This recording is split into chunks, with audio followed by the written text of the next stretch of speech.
बिस्मिल्लाहिर्रहमानिर्रहीम। अस्सलाम वालेकुम। मैं हूं शकील कुरेजा। आज तीन मौज़ूआत के ऊपर बात करेंगे। एक तो नवाज शरीफ साहब ने जो आवाम के लिए रिलीफ का ऐलान किया था, उसके अंदर एक डेवलपमेंट है, वो आपके सामने रखते हैं।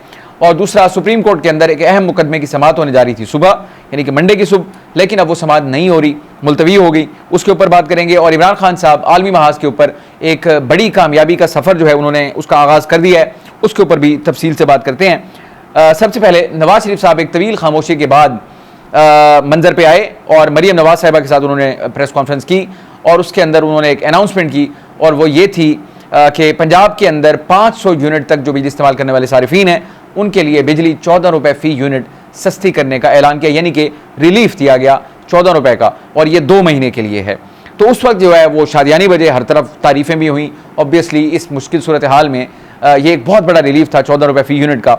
जो आज खबरें सामने आ रही हैं, उन खबरों के मुताबिक अब ये पता चला है कि ये रिलीफ उन लोगों को मिलेगा जो 200 से, यानी 201 से लेकर 500 यूनिट तक इस्तेमाल कर रहे हैं सार्फिन, और जो 1 से लेकर 200 वाले सार्फिन हैं उनको ये रिलीफ दस्तियाब नहीं होगा। अब उसकी वजह उसकी ये है, जो मौक़िफ़ है उनका मौक़िफ़ ये है कि अभी वज़ीर आज़म साहब की तरफ से जो ऐलान हुआ था कुछ माह कबल, और वो ये था कि 200 वाले सार्फिन जो हैं उनको रिलीफ दिया गया था। अब वो रिलीफ क्या था? वो रिलीफ ये था कि बिजली की कीमतों में जो इजाफा हुआ, उस इजाफे को 200 यूनिट वाले सारिफीन जो हैं उनको इस्तिस्ना दे दिया गया था कि वो उनके ऊपर ये इजाफा लागू नहीं होगा। वो था मेरे ख्याल गालिबन 3 माह के लिए, तो 2 माह या 3 माह का मेरे ख्याल उसमें टाइम था। तो अब ये पंजाब हुकूमत ने ये एक पैंतरा मारा है कि ये जो 14 रुपये वाली बात है, ये उन लोगों को रिलीफ नहीं मिलेगा जो 1 से लेके 200 यूनिट तक इस्तेमाल कर रहे हैं। अब सवाल ये है कि हुकूमत खुद ये कहती है, जब आपने 200 यूनिट वालों का अनाउंस किया तो आपका क्या मौक़िफ़ था कि मुल्क में सबसे ज़्यादा तादाद जो सार्फिन की है वो 200 यूनिट तक के हैं, इसलिए हमने उनको रिलीफ दिया। और वो रिलीफ क्या था? हैरान कुन बात यह है, वो रिलीफ ये था कि बिजली की कीमतों में जो इजाफा हुआ, 200 वाले जो लोग हैं 200 यूनिट तक वाले, वो इजाफा उनके ऊपर नहीं हुआ, उसको पोस्टपोन कर दिया गया 2 महीने के लिए। और अब ये जो आपने रिलीफ दिया 14 रुपये का, वो उन लोगों के लिए है जो 201 से लेके 500 तक करेंगे। अब मैं हैरान हूँ, चौथी मरतबा नवाज शरीफ साहब की ये हुकूमत है, विफाक में और पंजाब में मुतअद्दिद बार वो कर चुके हैं, यानी इस कदर पुअर हिकमत अमली। मेरा ये ख्याल है कि उनको पाकिस्तान तहरीक इंसाफ से रुजू करना चाहिए, जो कि सियासी एतबार से नई जमात है, हुकूमत विफाक में एक मरतबा की, लेकिन कम अज़ कम वो अपनी हिकमत अमली जो है वो बड़ी ज़बरदस्त बनाते हैं। अब मैं आपको 2 फ्लॉज बताता हूँ हिकमत अमली के। 2 फ्लॉज क्या हैं? अभी आपने कुछ अर्सा पहले ही बिजली की कीमतों में होशरुबा इजाफा कर दिया। 1-1.5 महीना गुजरा, गालिबन 1 महीना, 1 जुलाई से वो नाफिज हुए हैं और जुलाई के बाद अगस्त है, यानी 1 जुलाई को जो आपने निफाज किया बिजली की कीमतों में इजाफे वाला, और 1 अगस्त को आपने आगे रिलीफ दे दिया। ये बड़ी कमाल की हिकमत अमली है भाई। 1 महीने के अंदर आपको ये एहसास हो गया, ओहो इतनी बड़ी हमसे गलती हो गई, इतना बड़ा मसला हो गया और ये हो गया, यानी आपने फिर 14 रुपये का रिलीफ, आप पहले इजाफा ना करते, अगर इजाफा कर दिया था तो फिर रिलीफ ना देते, और अगर आप रिलीफ दे ही रहे हैं तो फिर सारों को दे देते। यानी कि पिछली हिकमत अमली हैरान कुन है कि बैठे बिठाए, ठीक है वो IMF की कंडीशन थी, इसमें कोई शुबा नहीं है कुछ, लेकिन IMF का प्रोग्राम तो अभी भी बदस्तूर आपके मुज़ाकरात और मामला चल रहे हैं, यानी आप वो चीज़ें पाइपलाइन में मौजूद हैं, तो फिर ये रिलीफ कहाँ से दे दिया? अगर आप रिलीफ देने की पोजीशन में थे तो फिर आप वहाँ निगोशिएट कर लेते कि भाई हम ये इजाफा नहीं कर सकते, खुदा का खौफ करें, हमारे ये मसाइल हैं, ये मामलात हैं। यानी कि जिसको कहते हैं ना अल्टीमेट एक डिजास्टर वाली बात, कि 1 महीना पहले आपने पॉलिसी बनाई और अगले महीने आपने उसको, मेरा ये ख्याल है 2 महीने के लिए सही, लेकिन आपने उसको रिवर्स कर दिया। ये हैरान कुन बात है। फिर जब आपने अनाउंसमेंट की उस वक्त आपने बात कर दी कि 500 यूनिट तक वालों के लिए, तो आपने उस वक्त ये क्यों नहीं बताया कौम को? पूरी बात बताते कि भाई ये उन लोगों के लिए है जो 201 से लेके 500 तक होंगे। तो ये इसमें आपको उनकी जो हिकमत अमली है ना, उसका बड़ा शदीद फुकदान नजर आ रहा है, और यानी पैनिक की सिचुएशन आपको वाज़ेह तौर पे नजर आ रही है। या तो उनको लगता है कि उनके पास टाइम बड़ा कम है, ये एक यानी कि इंडिया हो सकता है कि जितना जल्दी हो सकता है, जितना ज़्यादा रिलीफ हो सकता है दे दें, डेवलपमेंट बजट से पैसे निकाल के आवाम के ऊपर लगा दें। अच्छी बात है, आवाम के ऊपर लगाने चाहिए, लेकिन कम अज़ कम तरीका तो ठीक रखें। अब जो बेचारे उम्मीद लगा के बैठे थे, यानी कि आपने जिन लोगों को रिलीफ दिया, फ़र्ज़ कीजिए उनकी तादाद 1 करोड़ है, आपने उसमें से 80 लाख तो वैसे ही निकाल दिए, 80 लाख लोगों को निकाल दिया कि जो 200 यूनिट में होंगे, जो फॉल करते होंगे। और आजकल के दिनों में मेरा ये ख्याल है कि जो मुतवस्सित तबका है, दरमियाने औसत जिनकी आमदनी है, तो वो तो पूरी कोशिश कर रहे हैं, पूरा जोर लगा रहे हैं कि 200 से ऊपर ना जाएं। तो ज़्यादातर लोग वहाँ होंगे। आपने रिलीफ ऊपर वालों को दे दिया, जो मेरा ख्याल है अफोर्डेबिलिटी की रेंज में। मैं इस बात पे हुकूमत को दाद देता हूँ, रिलीफ मिलना चाहिए, उन्होंने दिया, बहुत अच्छी बात है। जिन लोगों को भी रिलीफ मिलेगा ये इंतहाई काबिल तहसीन अमल है। लेकिन सवाल मेरा जो है या मेरा नुक्ता है वो इनकी हिकमत अमली के ऊपर है। 1 महीना पहले फैसला किया, जनाब आपने तबाही फेर दी, रेट्स इस तरह बढ़ा दिए। 200 वालों को आपने ठीक है इस्तिस्ना दिया कि इस्तिस्ना इतना है कि इजाफा नहीं किया। अब आप आगे आ गए हैं जनाब, पहले कह दिया कि सबको मिलेगा, यूँ तो नहीं कहा, लेकिन ये भी नहीं कहा था कि ये 200 वालों को इसमें से मुबर्रा है उनको नहीं मिलेगा। तो अब आ गई है कि जनाब 200 वालों को नहीं मिलेगा। बड़ी हैरानकुन बात है। अब अगर इंटरनेट वाले मामले के ऊपर आ जाएं, आप देखिए इंटरनेट का इशू क्या है। आज मोहतरमा वजीर साहिबा आई, उन्होंने कहा जी ये इंटरनेट के जो मसाइल हैं, VPN का इस्तेमाल बहुत ज़्यादा हो गया है, उसकी वजह से भी प्रॉब्लम्स आ रही हैं वगैरह वगैरह। यानी कि अकल हैरान हो जाती है कि किस किस्म के दलाइल किस दौर के अंदर आप दे रहे हैं। आजकल बच्चे मोबाइल को समझते हैं, बच्चों को इंटरनेट का पता है, 4G 5G दुनिया कहाँ जा रही है, और हमारे यहाँ कहा जाए चूँकि VPN का इस्तेमाल बढ़ गया, शायद प्रॉब्लम आ रही है नेट की वजह से, ये आ रही है। सवाल ये है लोग VPN क्यों इस्तेमाल कर रहे हैं, नौबत क्यों आई VPN इस्तेमाल करने की? लोगों को पता ही नहीं था VPN है क्या। ये तो आपने रास्ते दिखाए। जब लोगों को मसाइल पैदा होंगे तो वो सोल्यूशन ढूंढेंगे। अगर हुकूमत सोल्यूशन नहीं देगी तो जो लोगों से बन पा रहा है वो सोल्यूशन दे रहे हैं। अब मसला ये है कि आप सच को जितना मर्जी छुपा लें, फायरवॉल्स हो रहे हैं, एक ऑपरेशन हुआ, दूसरा हुआ, यानी उसका आजमाइशी प्रोग्राम, ये सारा कुछ हो रहा है। आप यानी कि सच से आंखें चुरा रहे हैं। और जो काम हुकूमत कर रही है इंटरनेट के हवाले से, मेरा ये ख्याल है ये डिजास्टर के अलावा कुछ भी नहीं है, सोल्यूशन इसमें से कोई नहीं निकलेगा।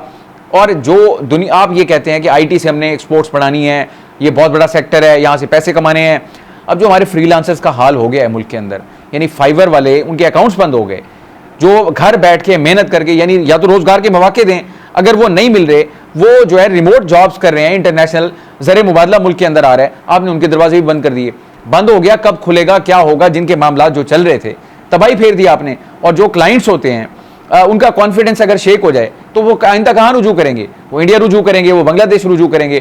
उनको ये पता चल गया कि पाकिस्तान के अंदर कोई अश्योरेंस नहीं है इस बात की कि जो मैं अपना काम सब लेट कर रहा हूँ वो हो जाएगा या नहीं होगा। लोग अपनी जगह मजबूर है नीचे। अब जिन लोगों के रोजगार खराब हुए या हो रहे हैं, आप देखें, मैं ऊपर वाली बात नहीं करता, फाइवर हो गया, अपवर्क हो गया, जो बड़े बड़े प्लेटफॉर्म्स हैं। पाकिस्तान चौथा बड़ा मुल्क है फ्रीलांस इंडस्ट्री के अंदर, वो सारा रेवेन्यू पाकिस्तान के अंदर आता है, लोगों के मसाइल हल होते हैं, ये अपराइजिंग नहीं होती, एक दूसरे की हेल्प हो जाती है। लेकिन आपने वो उस पर गौर ख्वास किया होगा, लेकिन जो आपका एजेंडा है पॉलिटिकल, जिन चीज़ों को आपने असल में कंट्रोल करना है, उनको कंट्रोल करने के लिए आपने आम लोगों का रोजगार, अब आम लोगों में कौन से, आप फूड पांडा को देख लें क्या सूरत हाल हुई होगी, मोबाइल पे ही उनका सारा काम चलता है इंटरनेट के ऊपर। फिर आप आ जाएं जनाब, ये बाइकिए वगैरह फिर रहे हैं, ये जो उबर, क्रीम, इन ड्राइव्स, ये सारे, ये बेचारे, इन लोगों का भी आपको कुछ सोचना चाहिए, जो सिर्फ रोज़ी और रोटी करते हैं ताकि उनका घर चल सके, उनका चूल्हा जल सके, उनके बच्चों को रोटी मिल जाए, बच्चों की स्कूल फीस हो जाए। तो यानी पॉलिसी के एतबार से, हिकमत अमली के एतबार से ये एब्सोल्यूट डिजास्टर ही नज़र आ रहा है। इंटरनेट वाला हो या आपका ये बिजली की अनाउंसमेंट हो जो आपने रिलीफ की शक्ल में दी, फिर आपने पैंतरा मारा, यानी कि मामू बना दिया सबको। नहीं जी, हमने तो कहा था 300 से ऊपर वाले, 200 से ऊपर वाले जो हैं, बड़ी हैरानकुन बात है। बहरहाल ये इलेक्शन ट्रिब्यूनल वाला मामला सुप्रीम कोर्ट के अंदर सुबह समाअत थी, इंतहाई अहम नौयत का केस है, अहम नौयत का पाकिस्तान तहरीक इंसाफ के लिए भी है और नून लीग के लिए भी है। उसकी वजह यह है बैटलफील्ड, ब्रॉडर बैटलफील्ड जो है वो पंजाब है। पाकिस्तान तहरीक इंसाफ ने ट्रिब्यूनल क्यों बनता है? इसलिए बनता है कि इलेक्शन के अंदर जो तनाज़ात होते हैं, यानी कि किसी फरीक को अगर कोई मसला है हारने वाले को, तो वो शिकायत लेके जाता है इलेक्शन ट्रिब्यूनल के अंदर, और ट्रिब्यूनल में फैसला होता है क्या या शिकायत कुनिंदा की शिकायत दुरुस्त है या नहीं है, फैसला वहाँ पे होता है। अब अगर ट्रिब्यूनल मौजूद ही ना हो तो फिर फैसला कैसे होगा? और जब फैसला नहीं होगा तो इसका मतलब ये है कि जो अग्रीव पार्टी है, जो फरीक मुतासरा है, उसका हक मारा जा रहा है, मुसलसल मारा जा रहा है। तो अब इलेक्शन ट्रिब्यूनल्स बने तो सही, लेकिन उसके बाद वो कंट्रोवर्सी बन गई अदालती, और बिलाखिर वो मामला सुप्रीम कोर्ट पहुंचा, और सुप्रीम कोर्ट ने ये हुक्म दिया जो पिछले फैसले थे दोनों खत्म, यानी कि इलेक्शन ट्रिब्यूनल जो पंजाब के हैं 8 अमलन वो गैर फ़ाल हो गए। सुप्रीम कोर्ट के इब्तदाई समाअत के बाद फैसला किया गया कि चीफ इलेक्शन कमिश्नर साहब जो है वो जाके बामानी मुज़ाकरात करें chief justice Lahore high court से। वो मुज़ाकरात हुए, उन्होंने कहा जी जो बने हुए हैं वो बने हुए हैं, दैट्स इट, फुल स्टॉप, उससे आगे बात नहीं है। जो इनका एतराज़ था इलेक्शन कमीशन का, उसको मुस्तरद कर दिया गया। तो उसके बाद चूंकि अब सुप्रीम कोर्ट के अंदर ज़ेर समाअत है मामला, इसलिए जो ट्रिब्यूनल्स हैं इस वक्त वो अमलन यानी गैर फ़ाल हैं, उस पर कोई काम नहीं हो रहा। और शिकायत कुनिंदा कौन है? पाकिस्तान तहरीक इंसाफ। बड़े बड़े हल्के जो हैं वो जद में आएंगे। बड़े बड़े हल्के क्या है जी? नवाज शरीफ साहब का अपना हल्का, मरियम नवाज साहिबा का हल्का, और ये ओन चौधरी जहाँ सलमान करम राज साहब है वो हल्का आ गया, और मुतादिद हल्के हैं, इवन ख्वाजा आसिफ साहब का हल्का, यानी कि कितने ही हल्के हैं जिनके ऊपर शिकायत हैं, लेकिन चूंकि ट्रिब्यूनल मौजूद नहीं है इसलिए समाअत नहीं हो रही, और अगर समाअत होगी तो फिर सूरत हाल बदल सकती है, पंजाब के अंदर भी, विफाक के अंदर भी। और पाकिस्तान तहरीक इंसाफ का यही मौक़िफ़ है कि वो जीते हुए हैं, उनको हराया गया और ट्रिब्यूनल जो है वो अब अमलन गैर फ़ाल है। तो अब ये समाअत जो होनी थी, जो मुलतवी हुई, उसकी बुनियादी वजह तो ये बनी कि एक मोअज़्ज़िज़ जज साहब जो हैं वो दस्तयाब नहीं है, यानी कि बेंच जो है वो मुकम्मल नहीं है, इसलिए वो उस पर समाअत कल नहीं होगी, यानी कि थोड़ा सा मामला और आगे चला गया।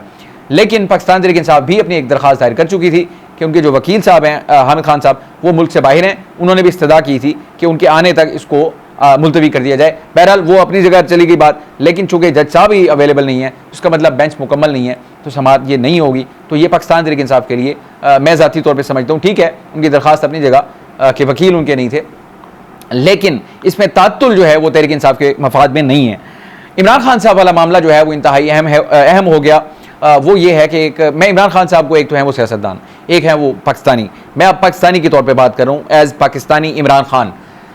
ये बहुत बड़ी फतह होगी अगर वो ऑक्सफोर्ड यूनिवर्सिटी के जो चांसलर हैं वो मुंतखब हो जाते हैं। जुल्फ़ी बुखारी साहब इस मामले को सारा लेके चल रहे हैं, इमरान खान साहब ने गो अहेड दिया था। अब जुल्फ़ी बुखारी साहब की जानिब से अनाउंसमेंट कर दी गई कि इमरान खान साहब के ऑक्सफोर्ड यूनिवर्सिटी के चांसलर के लिए कागजात जो हैं वो जमा कर दिए गए हैं, यानी कि इलेक्शन होगा और उसके बाद फैसला होगा। अब फैसला ऑब्वियसली जो इंतज़ामिया है ऑक्सफोर्ड की वो करेगी कि क्या कोई कॉन्विक्टेड शख्स जो कि जेल में हो, इम्प्रिजन हो, वो इलेक्शन लड़ सकता है या नहीं लड़ सकता। मे बी ऑक्सफोर्ड में भी ये सूरत हाल पहली मरतबा सामने आ रही हो। अगर ये यानी कि हो जाता है कि वो अलाउ कर देते हैं कि वो लड़ सकते हैं इलेक्शन, मेरा ये गुमान है कि इमरान खान साहब की जितनी फॉलोइंग है ग्लोबली, तो कोई मेरा ख्याल है कि शायद बड़ी बात नहीं होगी कि वो जीत भी जाएं अगर उनको इजाज़त दी जाती है। बहरहाल ये उनके रूल्स होंगे, जब वो खबर आएगी आपको ज़रूर आगाह करेंगे। लेकिन जब कैंपेन का मरहला शुरू होगा तो तहरीक इंसाफ जो है, फिर आप अंदाज़ा, यानी कि मैं कम अज़ कम इसका अंदाज़ा लगाने से कासिर हूँ कि वो इस मामले को कहाँ तक दुनिया में और किस तरह उठाएंगे पूरे ग्लोब के ऊपर। उसकी वजह यह है कि जो सेलेक्ट करते हैं, जो वोट यानी वोटर होता है चांसलर के लिए, वो इसके ऑक्सफोर्ड के एलुमनाई होंगे, और एलुमनाई उनके पूरी दुनिया के अंदर, और जो ऑक्सफोर्ड से पढ़ा होगा वो कोई लेमैन जॉब तो नहीं कर रहा होगा, वो बड़ी बड़ी पोजीशंस के ऊपर और बड़े बड़े इन्फ्लुएंशियल लोग होंगे। तो यानी ये इमरान खान साहब वाला मामला जब आएगा तो जो उनका बयानिया है पूरा, वो चाहे अमेरिका हो, ऑस्ट्रेलिया हो, इंग्लैंड हो, कहीं भी पूरी दुनिया के अंदर पाकिस्तान तहरीक इंसाफ ने इमरान खान की जो शादियाने हैं वो वहाँ पर बजाने हैं। और बतौर सियासतदान अपनी जगह, लेकिन बतौर पाकिस्तानी मैं ये समझता हूँ अगर वो इलेक्शन जीत जाते हैं तो पाकिस्तान का सर फ़ख्र से बुलंद कर सकते हैं। दुआ गो हैं अल्लाह पाक उनको ये कामयाबी नसीब करे, और ये ऑब्वियसली ये एजाज़ पाकिस्तान का भी होगा कि पाकिस्तान का एक सपूत ऑक्सफोर्ड यूनिवर्सिटी का चांसलर बना। हम भी उनके लिए दुआ गो हैं। आने वाले टाइम में आपको इस पर ज़रूर आगाह करते रहेंगे। आज के लिए इतना ही। आप हमारी वीडियोज़ को लाइक कर सकते हैं, चैनल को ज़रूर सब्सक्राइब करें, और अपना फीडबैक कमेंट के ज़रिए आप हमारे साथ शेयर कर सकते हैं। आपसे इंशाल्लाह कल मुलाकात होगी। इजाज़त दीजिए, अल्लाह हाफ़िज़।